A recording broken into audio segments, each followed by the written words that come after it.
Welcome to the Sooners 360 Recruiting Podcast, a podcast for OU recruiting fans by Sooners 360. Each week, we catch you up on the latest in OU recruiting news and provide opinions and evaluations on all things OU football recruiting. I'm Chris Mason, lead recruiting analyst for Sooners 360. This podcast is now sponsored by Sooners 360 on Patreon. To support this podcast, please go to patreon.com/Sooners360817 and click subscribe. It's only $2 a month. There's also a free 30-day trial option. And that's where I'm posting all of my regular recruiting content. The link will also be in the show notes. Also, this podcast is now part of the Believe podcast family, every team, every topic, everywhere. And I'm also appearing on the Horns Down podcast YouTube channel with Chris with a K and the Hall of Fame podcast with Jason Watkins. We're meeting on Thursday nights, usually at 8 p.m. Central Time, 9 Eastern, and we do a live stream for about an hour and a half, depending upon what's going on with OU football, OU recruiting, or college football issues impacting OU.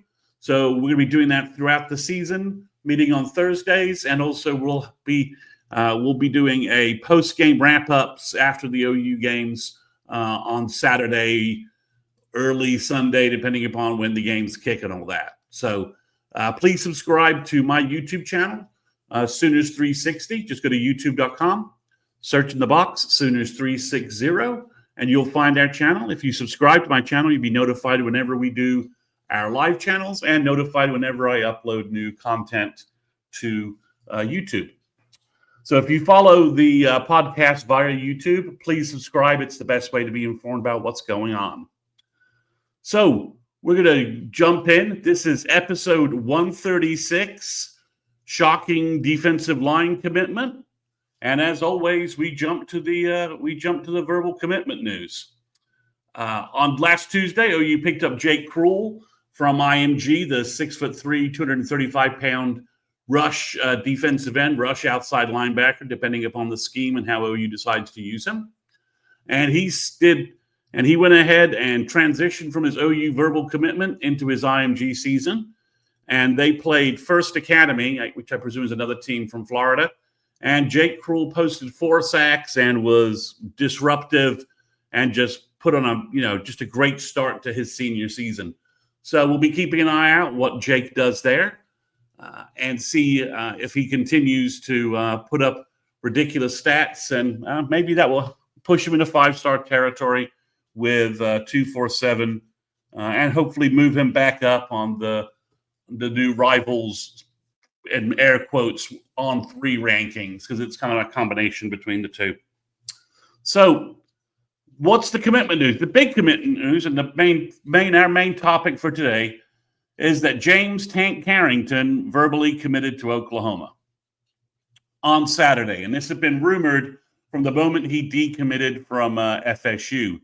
And I'm not going to make up some story like, well, I knew this and I couldn't tell you, or I had this information all along, but I sat on it. None of that's true at all. I didn't see this coming. I didn't even have an inkling of this was on the horizon when he decommitted from FSU. When he decommitted from FSU, I was like, oh, well, that's kind of strange. I wonder where he's going to wonder what school he might double back to. So I just didn't make the connection back to OU at all. Neither did the 3 major OU websites, OU Insider, Sooner Scoop, and 247 with the Sooners Illustrated, the Colin Kennedy site over there. So, all the sites kind of got, blindsided by this until Steve Wiltfong, right after Carrington decommitted, put in a prediction and said that he was going to choose OU. And then all of a sudden the sites kind of picked up on things a little bit and realized that seemed to be what was happening. So I didn't make that connection. I've been operating under the belief that OU and Carrington went their separate ways back in May, with either OU or Carrington canceling his official visit that was supposed to occur on June 6th. And that had been a holdover from maybe spring or even February recruiting, when Carrington seemed interested in OU, but in March, April, and he just seemed to fall off OU's radar, and I'm not sure if that was his doing or OU's. But either way, it certainly looked to me like OU and Carrington just kind of were going in different paths. That seems to be just incorrect, because secretly and sort of in a stealth manner, the OU team, Nagy, his staff, and Todd Bates and Brent Venables apparently have been working to flip Carrington for some time. I don't know if mid-July maybe makes sense. It's at least been when August started. And they were able to perform this flip sort of in the dark, in stealth, in secret, which is hard to do these days in recruiting. But they pulled it off. So let's get back to what I think about this move and where I think this move fits and what this move perhaps tells us. But let's clear up a couple of things first. Now, I've heard numerous sites, both Josh on the Scoop podcast and Parker Thune on their podcast, indicate that they said that Tank Carrington reclassified. Now, I can't find any. I can't find an article that states this. If someone does see this, please DM me on Twitter or X, or email me or put a message in the YouTube video, or send me a message at atlantasooner@gmail.com. If you can find an article that says this, because I can't find anything. And I've just looked at Huddle again. I've got film from him playing at Maryland, Rabun County, Georgia, and now Bishop Gorman at Vegas. And they certainly appear to be 3 separate seasons. And then a recruiting buddy of mine sent me an article from January 2023 that references him as a 2026 player.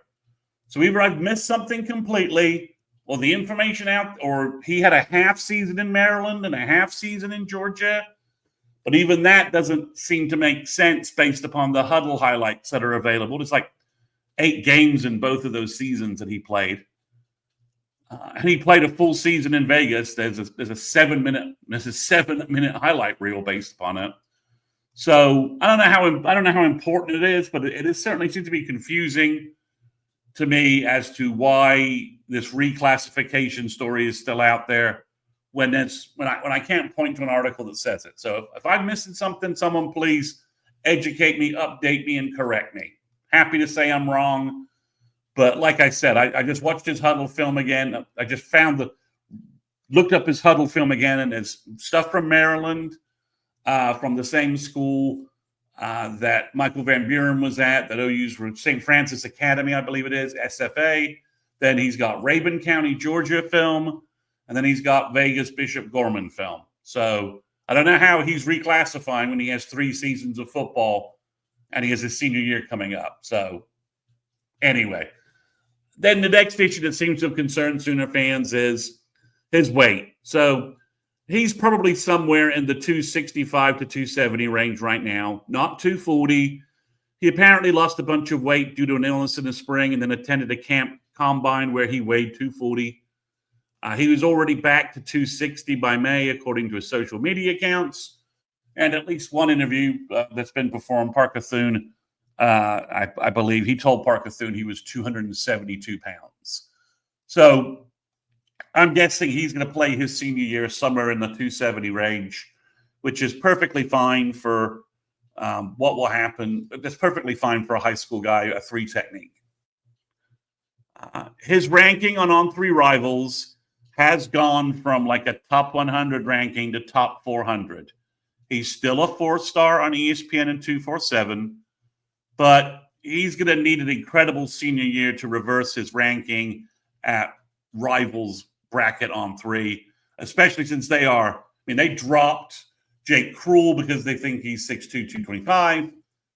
They're very measurables focused and won't quite get off that. Some of their ranking outliers tend to be guys that have great measurables and just raw or average film.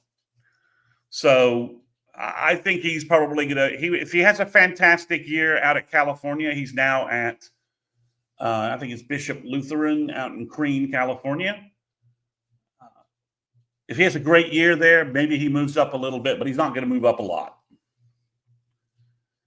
His junior highlight film from Bishop Gorman, his highlight reel is 7 minutes long. It's way too long. He needs to get someone needs to consult with him and edit it down to about 4 minutes, because there's a bunch of great plays past the 4 minute mark, and it's hard to sit through 7 minutes of highlights when it's a defensive lineman. I'll just tell you, because some of the highlights are just they're okay, and then some of them are great. It's like, well, why am I seeing this highlight at 5:23? But overall, his best clips are excellent. It's not hard to see a future potential, 285-pound, 290-pound, 3-tech with he's got a long wingspan. You can clearly see that. And he's got some good twitch and burst. So there are tools there. There's play on the field there to justify taking him. So it's interesting. So on my Patreon site, and in the live stream I did with Chris with a K on Sunday, we did a live stream talking about OU practice and talk some recruiting. I'm just I'm just confused and surprised that OU went back to Carrington. So Carrington is probably 6'2.5", at best 6'3". I'd love to hear he's 6'3" in socks, but probably he's 6'2". He looks. He could possibly be 6'3". There's photos of him next to Todd Bates, and he looks the same height as Todd Bates. And Bates is 6'2", 6'3". So the folks are saying he's like 6 foot or 6'1". I think he's probably a little taller than that. But that height weight doesn't really match up with the measurables emphasis that we've seen from Nagy's offers and the influence Nagy's had over pre-Nagy offers. OU's pulled back from a number of prospects for that measurables reason. And also OU's defensive tackle targets that they went into the summer for that had official visits were Brian Harris, T-Ron Richardson, Elijah Golden, and Tavion Branch. These guys are all 6'3", maybe a little taller, with frames that easily support 300 plus. These are big, athletic defensive tackles that are more in the mold of David Stone than they are 6'2", 265 kind of guys. Richardson might even be a little closer to 6'5". He's a big frame kid. So obviously, OU fans are basically saying, well, he's just really similar to Grayson Halton. And I'm not sure Nagy would have taken Grayson Halton back in the day. I'm not sure he would take a Grayson Halton today in recruiting. So the question is Carrington a tweener like Halton? Not big enough for defensive tackle, but not long enough or fast enough for defensive end? I need to go back and watch Halton's film, but I think he was quicker, twitchier than Carrington. But I think coming out of high school, Halton might have been lighter. He might have been in the 250, 255 range. So it's interesting there.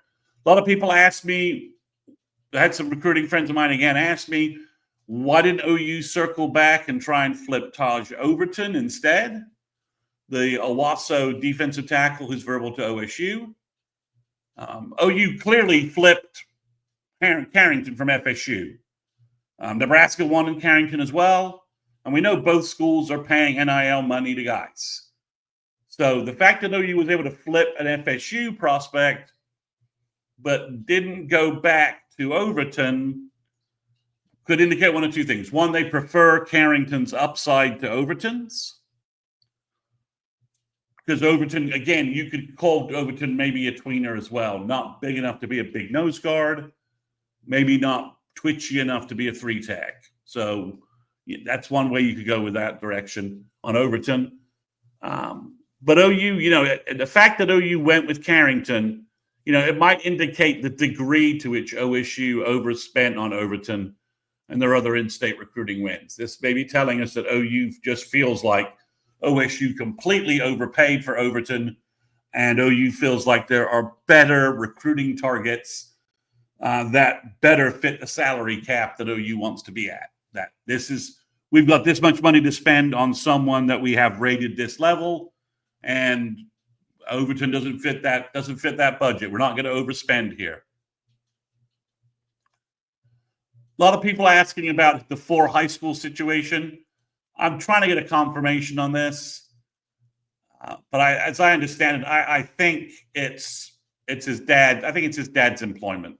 I think it's just as simple as that. There's nothing indicating from anybody that there's ill will from the high schools he's attended, or that he's a bad character guy or anything like that. No one's really put out anything close to that in terms of indicating that, he's just sort of, this isn't Bear Alexander, and where Bear kind of picked up a bad rap and a bad reputation for changing high schools in the sort of the Dallas metro area. I think he almost tried to go to IMG, and he's now at his 3rd university. I believe he's at Oregon after UGA, USC, and now I think he's at Oregon. So this isn't analogous to some of the red flag concerns we saw with Bear Alexander. I just think his dad's changing jobs and he's moving because his dad is. So I indicated that the senior year footage is maybe the best read we'll have on him and his potential to be a 3-tech, and where he might fit in the Sooner defense. We'll also get another good data point because he's an all-star. He's a Navy. He's going to be in an all-star game. The Navy High School All-American game, which used to be the Army game, it's the game in San Antonio, as opposed to the Orlando Under Armour game on ESPN. He won an invite to that back in January when he was higher rated by some of the services. His new high school also plays a good schedule, and he has an official visit to take in Norman. He didn't visit OU in the summer, so he has an official visit. I don't know if that will be Michigan, or the Michigan weekend as we get to is getting crazy. So if I was OU, I might push that out to either Ole Miss or perhaps Missouri, just so you can give some focus to Carrington instead of just him getting maybe lost in the shuffle a little bit with the vast number of kids that are going to be coming in unofficially for Michigan. So we'll have a better idea of his size and frame, once he makes that official visit. We see him in the uniform. We get the social media of him around other players and all that. So I want to make something. I'm going to state something that I don't think really needs to be stated. As always, I'm not pretending I'm smarter in recruiting and evaluating than Brent Venables, Todd Bates, and Jim Nagy. What we have seen so far in 3 seasons is if you give Todd Bates tools and talent, he'll turn that into an SEC defensive lineman. And Carrington has plenty of tools for Bates to sharpen, improve and develop. His frame, if he's 265, 270 in his last visit to Norman when he's next to Todd Bates, he has a lean frame that can easily add 15 to 20 pounds and put him in the 6'2", 290 range, which is if his burst and his twitch has been, fine-tuned and improved. That's certainly big enough to be a 3-tech for the OU defense, with bigger defensive tackles surrounding him at nose guard and along those lines. So 2 things I do like. One, I like OU looking to add defensive tackle bodies after only signing 1 last year. That's a good recruiting goal. Kicking the high school defensive tackle numbers, kicking them, down the line for another year is a bad recruiting strategy. It's a bad roster strategy. So all on board with OU adding another defensive tackle to this class.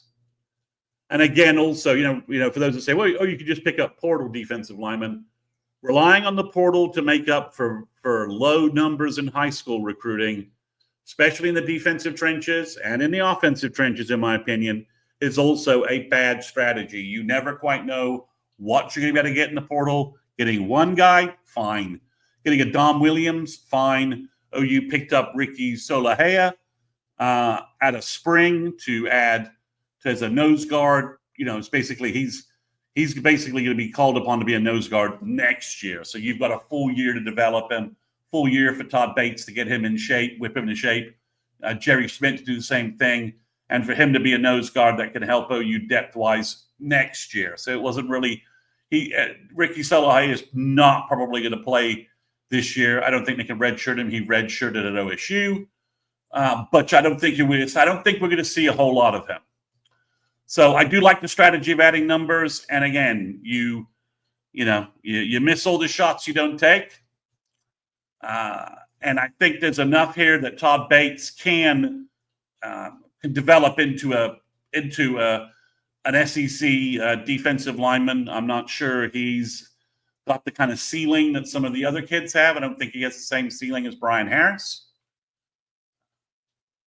But I think there's a well-established. I think the floor is pretty high. I'm just not sure the ceiling's that elite. But we'll see. Things change. He could have a very good senior year, go to the All-American game, stand out, and we could be lauding Nagy for having reevaluated this situation in July when OU lost some D-line commitments. It was pretty clear Elijah Golden was going to Notre Dame. That Nagy and Brent and Bates reevaluated this situation, felt like Carrington was underappreciated, undervalued, and we may be lauding that move because OU will have gotten themselves a potential, defensive tackle rotation guy. I presume he's going to enroll early. Nothing indicates he won't, and I'm just going to make the assumption you're enrolling early, unless you're a basketball or baseball player and you're pursuing state championships in spring sports. Otherwise, get your ass to Norman. If he gets himself to Norman, I don't see any reason why, after a good session with Jerry Schmidt, why he couldn't be 285, 290, and be at his fighting weight. So that's 20 minutes on James Carrington. I mentioned he was going to be the big story today. That's my opinion on him. That's my, counterpoint about what went on, and diving deep into various aspects of this. So it's a good pickup. It's an addition. It's a D-line addition. Don't undersign D-line. Get as many defensive linemen that meet your needs and can play a role in Norman and have high upsides as possible. And if they're a little raw and they need a couple of years, could need a couple of years to develop, you're starting to build the kind of defensive tackle depth where you can permit that. And we'll jump right into that with decisions coming and scheduled. And we're still waiting on one name and one name only. And that's Teron Richardson, the defensive tackle from Virginia. 6'4", 6'5", 280, 285 pounds. Everything is still trending towards OU. There are zero signs that the verbal of Carrington impacts OU's numbers at defensive tackle or their high interest in Richardson. Everything with Richardson is still a go. Still looks like an OU Tech battle with the same variables of distance versus program prestige at play, barring a big NIL play by either the Hokies or some other college. Like, Florida just kind of jumped in seemingly at the last minute for Gross. But, obviously they were obviously one of his top four. So there are some programs around there that could jump into this, but it's a little late, and the relationships, being built here between OU and Richardson seem pretty strong. So we'll just see what happens. Another note, Daniel Norman, the defensive end that OU got from Florida, has officially put out a notice that he's shutting down his recruiting. So I talked about the Michigan visitors, and maybe you wouldn't bring James Carrington in officially for the Michigan game. Try and bring him in at a different weekend, perhaps to give a little more emphasis and attention to him, because the Michigan game is just stacked with recruits. And we've got two big additions, and then actually three big additions. And remember, that's saying big additions when we already know that Peyton Houston should be there. There's a good chance Cooper Hackett's going to be there. Eli Johnson, the big safety from San Antonio that Ohio State, Texas, and OU are battling for, will be there. Lots of, I think most of the in-state players will be there at some point that have OU offers. But the big three additions here are Kellen Hall, the 2028 defensive tackle from Kentucky, who is a top 10 prospect for 2028. The list just came out. The top 100 for 2028 just came out. Kellen's mentioning OU. He's talking about OU, and he camped at OU and was just amazingly impressive. So it looks like OU's staying in that recruiting battle, at least for now. Then for 2027 from California, Elijah Harmon says he will be on campus. He is 6'3", 300 pounds. He's a 4-star, top 150 caliber, maybe better than that. Probably will be consensus top 100, I think, at some point. OU is aggressively recruiting California for 2027. And OU obviously hired Stacy Ford away from UCLA. He was the UCLA GM, and now he's an assistant GM for high school recruiting under Nagy. So Ford's got lots of connections with players, lots of connections with coaches. So expect OU to try and get into the middle of this USC, Oregon battle royal for the best players in California that's happening. Obviously, Texas has been involved, and Texas A&M have been poaching California as well, so there'll be a presence. But getting Harmon on campus is a great sign. And then a player who's been involved with OU for a while is Micah Rhodes, running back from the Houston area, teammate of Cortland Guillory. He's been in Norman a number of times already. He camped at OU last summer, not summer that just passed, but summer of 24. He's 5'9", 190, and he's a 5-star on 247 right now. I need to go check and see where Rivals ranked him. That's an old note. But he's a great-looking young running back. He'll be on campus. And then OU made a 2027 offer to wide receiver DeMarcus Brown from Virginia, 6'3", 180. He's unranked, which is odd because his film's really good. But he'll also be on campus. So another player that OU's getting on campus for the Michigan game. Another person from far away coming in. And like I said, I mentioned some names on previous podcasts of players who are coming in. There's offensive linemen coming in, defensive lineman, the big defensive lineman from South Dakota is coming in. Sturovich, I believe is his name. And offensive linemen are definitely coming in as well. Targets from Illinois, Colorado, and other places. So it's shaping up to be a huge weekend. The list is I think we could see, ignoring the 2026 verbals who are visiting, I think we could see upwards of 30 offer kids being on campus by the time Michigan actually hits. The ticket prices for Michigan are skyrocketing. So if I was a kid, I would definitely, if I was a local Dallas area player or in-state player, I think this would be the game I would go to the weekend after Labor Day when OU plays Michigan. It's going to be game day. It's going to be there. It's going to be a massive environment. So it'll be very, very interesting. All right, that's the Michigan visitors. And then, as always, we need to run down the new offers that have occurred lately.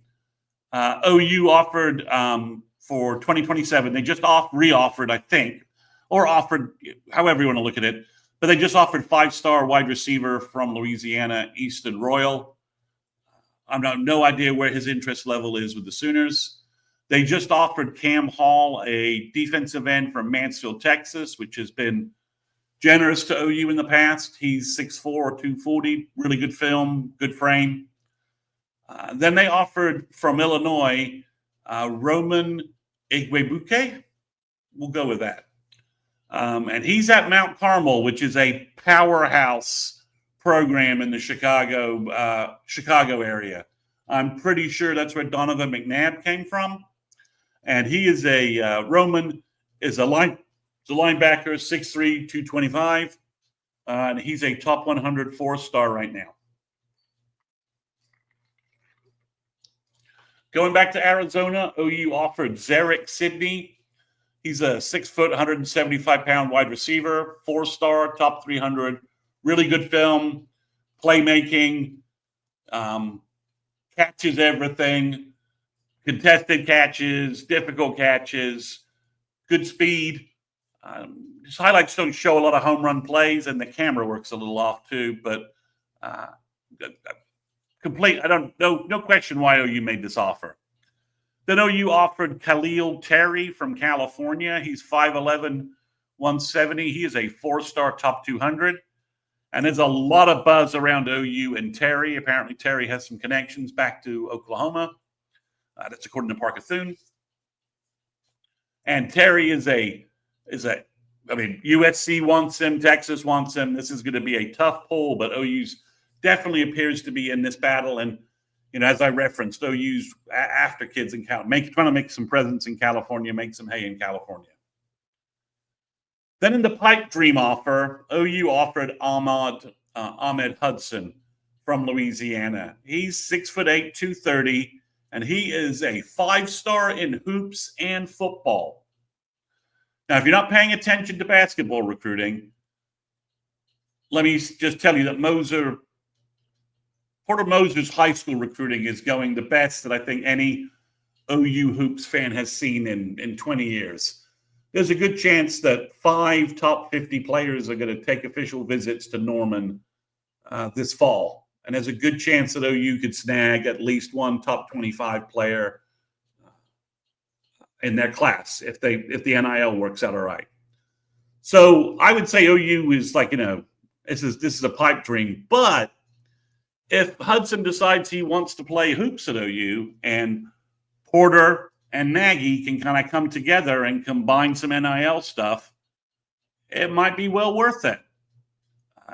He's very athletic. His film is Jermaine Grisham-like. He's practically unstoppable at the tight end position. OU should at least kick the tires on this combo and see if they can get a combo deal going, because he's a talented small forward, power forward in the college game. And LSU, he's from Louisiana, so generally I'd say he's going to LSU, and he still may go to LSU. But OU could kick the tires and maybe push things a little bit here. Then for 2027, continuing 2027, OU offered Devin Robertson from Mississippi. He's a 4-star, powerful, active-looking nose guard prospect. He's 6'2", 320, and his film's really good. Is this perhaps the first non-Florida SEC high school defensive tackle Bates can reel in? It would be nice. He would fit the nose guard position perfectly for OU. Again, he's an SEC defensive tackle down the road. Then OU offered a prospect who's very interesting. His name is Noah Renes, Renes. He's 6'3", 230. He's a linebacker. Somehow he's unranked. His film is fantastic. He's just smashing folks at linebacker. I think he basically cut a couple of running backs in half. He looks like an elite Mike prospect. He looks good in coverage. He's good in space, and he's an anvil in the run stopping game. Let's just put it this way. And he ragdolls quarterbacks. He can blitz off the edge. He missed a big part of his sophomore year. That might explain the unranked part, but he just posted his week 0 highlights, and they're also really good. So it's a name to watch, and really I love what OU's doing with linebacker recruiting, the offers Dryling's making, and the guys OU's set up with. So I think OU needs another 3 linebacker class in 2027. Hopefully they'll pick up another linebacker in 2026. But if they stick where they are, a big linebacker class in 2027 would make a lot of sense. And Rennis is a fascinating-looking prospect. Then a name to mention for 2028, OU just offered Barron Marshall. He's a 247 top 100 player for 2028. He's 6'3", 180 pounds. And it looks really good on film. One of the intriguing points here is his teammate is OU verbal kicker Trace Rudd, and they've been going a little bit back and forth on social media since he got his offer. So that's a name to watch. He's a bigger receiver. A lot of OU's wide receiver offers have been a smaller, quicker, faster guys with long speed. Easton Royal, I think, fits that mold as well. So Marshall's a bigger guy, and that's he's a sophomore. He's just played his freshman year of football, so he could easily be 6'3", 200 pounds before he matriculates, out of high school. So that's all the recruiting news I got for you. Thanks for listening. Make sure you subscribe to the podcast on your platform of choice. Don't forget to leave a rating. Please make sure you visit patreon.com/Sooners360817. Click subscribe. Yeah, the subscription revenue from this source, the Patreon partners I have, keep this podcast free. Otherwise, at some point, I'm going to probably have to move it. I may have to move it behind the Patreon paywall. But right now, I want to try and keep this podcast free. But I need folks to support the Patreon site to continue that. So if you enjoyed this podcast, consider giving us a trial and going from there. Thanks, everyone. And this is the last podcast before football goes. So, week 0, Farmageddon, sponsored by Guinness. Should be a fantastic football game to get us going. And then the next week, OU breaks. OU plays Illinois State, and things get going. So, I'm not sure OU's going to have too many visitors for Illinois State, but we'll get to that podcast during that week.